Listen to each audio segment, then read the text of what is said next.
नमस्कार दोस्तों, मैं आशीष राठौर आपका स्वागत करता हूं। संजय राउत ने इस बार तो हद कर दी। जो ऑडियो लीक हुई है संजय राउत की, 17 सेकंड में 27 बार से ज्यादा उन्होंने गालियां दी हैं। वो ऑडियो जो लीक हुई है मैं आपको इस वीडियो में दिखाने वाला हूं, लेकिन ये चैनल पुष्टि नहीं करता है कि ये ऑडियो जो है वो संजय राउत की ही है। ये नवभारत टाइम्स ने अपने न्यूज चैनल पे इस वीडियो को लीक किया है और ये ऑडियो जो है वो सोशल मीडिया पे पूरी तरीके से वायरल हो रही है। आपको बताएंगे दोस्तों कि जान से मारने की धमकी, गालियां गंदी गंदी, रेप करने की धमकी, ये तमाम चीजें संजय राउत ने उस ऑडियो में दिया है।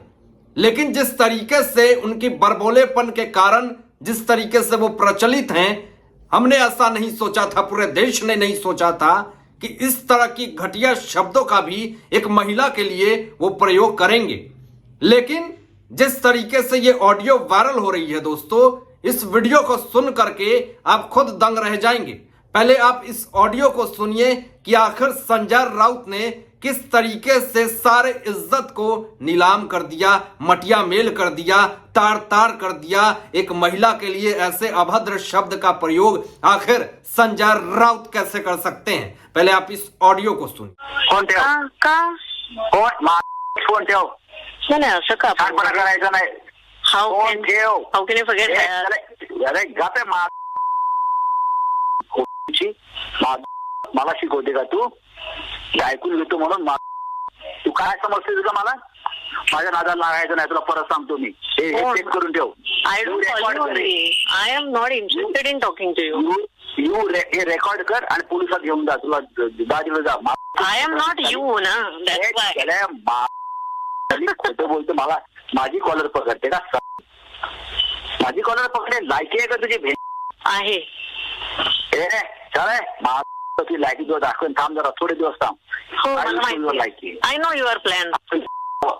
I will show your liking. You wait and watch now. इस ऑडियो को आपने सुना, इसमें किस तरीके से भद्दे भद्दे शब्दों का प्रयोग संजय राउत ने किया है। उन तमाम शब्दों को इस चैनल पे नहीं कहा जा सकता है, लेकिन ये ऑडियो जो डाला गया है नवभारत टाइम्स के न्यूज चैनल पे डाला गया है, ये चैनल इसकी पुष्टि नहीं करता है, लेकिन फिर भी सोशल मीडिया पे ये ऑडियो काफी ज्यादा वायरल हो रही है। दोस्तों आपको आगे ये भी बताएंगे कि जो महाराष्ट्र के राज्यपाल हैं भगत सिंह कोश्यारी जी ने एक विवादित बयान दे दिया है राजस्थानी और गुजरातियों को लेकर के महाराष्ट्र में। इस विषय में आपको आगे बताएंगे क्या हुआ है पूरा मामला, लेकिन आपको ये बता दें सबसे पहले कि संजय राउत ने एक बहुत बड़ा बयान दे दिया है। उन्होंने ये कहा है कि शिंदे गुट के बागी विधायक जो हुए हैं, अभी भी शिंदे गुट के विधायक जो हैं वो हमारे संपर्क में हैं। ये संजय राउत कहते हैं। ये कहते हैं कि महाराष्ट्र में अभी भी किसी भी वक्त सरकार पलट सकती है। यानी संजय राउत के इस बयान से साफ तौर पे ये लग रहा है कि इनको अभी भी उम्मीद है कि हमारी सरकार जो है वो बन जाएगी। ये बहुत बड़ी भूल में है संजय राउत, ऐसा विपक्ष की तरफ से कहा जा रहा है, क्योंकि संजय राउत ने कभी सोचा नहीं था कि ऐसी स्थिति इस जगह पे आ जाएगी। हमारी राजनीति जिस तरीके से हर रोज सुबह उठ करके बयानबाजी करते थे और कानून को अपने हाथ में रख करके सारे फैसले लेते थे, एक वक्त ऐसा आ जाएगा कि कानून के चंगुल में वो खुद फंस जाएंगे, ऐसा उन्होंने कभी भी नहीं सोचा था। लेकिन दोस्तों इससे साफ तौर पे पता चलता है कि संजय राउत ने ये बयान दिया है कि अभी भी शिंदे गुट के विधायक हमारे संपर्क में हैं, तो फिर सरकार आप बना लीजिए अगर संपर्क में है तो। इससे साफ तौर पे पता चलता है कि शिंदे गुट के विधायकों में फूट डालने की कोशिश जो है वो संजय राउत कर रहे हैं मीडिया के माध्यम से। और शिंदे गुट के तमाम विधायक भी ये जानते हैं कि संजय राउत सिर्फ बरबोलेपन है, बयानबाजी करते हैं और इनके पास और कुछ नहीं होता है। इनके पास और तमाम कोई न सबूत होता, न ठोस कोई बयान होता है, बस ये तर्क पे बात नहीं करते हैं, बस फूट डालना जानते हैं। लेकिन दोस्तों अभी महाराष्ट्र में एक विवादित बयान बहुत तेजी से वायरल हो रही है।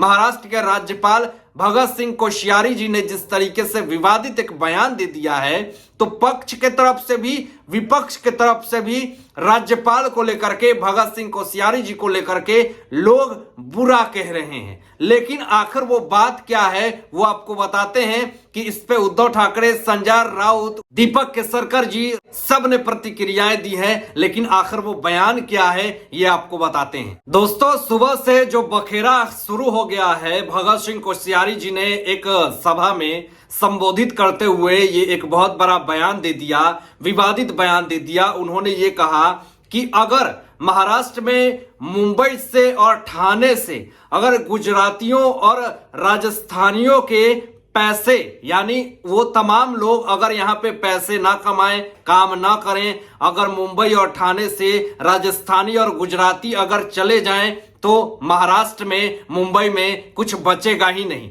ये बयान इन्होंने जिस तरीके से दिए हैं तो इस पे पूरी तरीके से विवाद खड़ा हो चुका है। लेकिन इस पे संजय राउत ने क्या कहा, विपक्ष और पक्ष दोनों की बात आपको बताएंगे। राज्यपाल का मतलब है कि महाराष्ट्र और मराठी लोग भिखारी हैं। मुख्यमंत्री शिंदे, क्या आप सुन रहे हैं? ये संजय राउत ने कहा। इनका नाम कोश्यारी है, लेकिन एक गवर्नर के तौर पर जो बोलते हैं और करते हैं उसमें थोड़ी सी भी होशियारी नहीं होती है। दोस्तों, जो बयान दिया भगत सिंह कोश्यारी जी ने गुजरातियों और राजस्थानियों को लेकर के, तो इस पे मराठी की अपमान हो गई। लेकिन ऐसा बयान उठाया जा रहा है तो इस पे भगत सिंह कोश्यारी जी का भी बहुत बड़ा बयान आया है, वो भी मैं आपको बताऊंगा। लेकिन शिंदे गुट के विधायक दीपक केसरकर जी ने क्या बयान दिया, राज्यपाल एक संवैधानिक पद है, इसलिए केंद्र को निर्देश देना चाहिए कि कोश्यारी जी इस तरह के बयान ना दे। लेकिन उद्धव ठाकरे ने यह कहा कि हम बहुत दिनों से महाराष्ट्र में हो रहे राज्यपाल जो हैं वो कुछ भी बयान दे देते हैं। जब कोविड था तो पूरे मंदिर, पूरा सब कुछ, मॉल, सब कुछ बंद था, लेकिन उस वक्त भी भगत सिंह कोश्यारी जी कह रहे थे कि मंदिर को खोल दिया जाए। उनके तमाम ऐसे फैसले हैं जो हमारे आहत पहुंचते हैं। आगे उद्धव ठाकरे ने यह कहा कि महाराष्ट्र की जनता को जो भगत सिंह कोश्यारी जी हैं उन्होंने सही तरीके से, ठीक ढंग से जाना ही नहीं है, पहचाना ही नहीं है, बिना सोचे समझे ये बयान देते हैं। लेकिन इन तमाम बखेड़ों पे दोस्तों राज्यपाल भगत सिंह कोश्यारी जी ने क्या बयान दिया अब आपको बताते हैं। उन्होंने कहा कि मुंबई महाराष्ट्र की शान है, यह देश की आर्थिक राजधानी भी है। राजस्थानी समाज के कार्यक्रम में मैंने जो बयान दिया उसमें मेरा मराठी आदमी को कम करके आंकने का कोई इरादा नहीं था। मैंने केवल गुजराती और राजस्थानी मंडलों की ओर से व्यापार में किए गए योगदान पर बात की। दोस्तों, यहां पे आपने देखा कि किस तरीके से भगत सिंह कोश्यारी जी ने राजस्थानी और गुजरातियों का जो योगदान उन्होंने दिया था उसको लेकर के उन्होंने ये बात कही, तो किस तरीके से विपक्ष के लोगों ने उसको अदरवाइज दे करके भगत सिंह कोश्यारी जी को बदनाम करने की क्या कोशिश करी गई है। उनके इस्तीफे तक की मांग करने की बात हो रही है।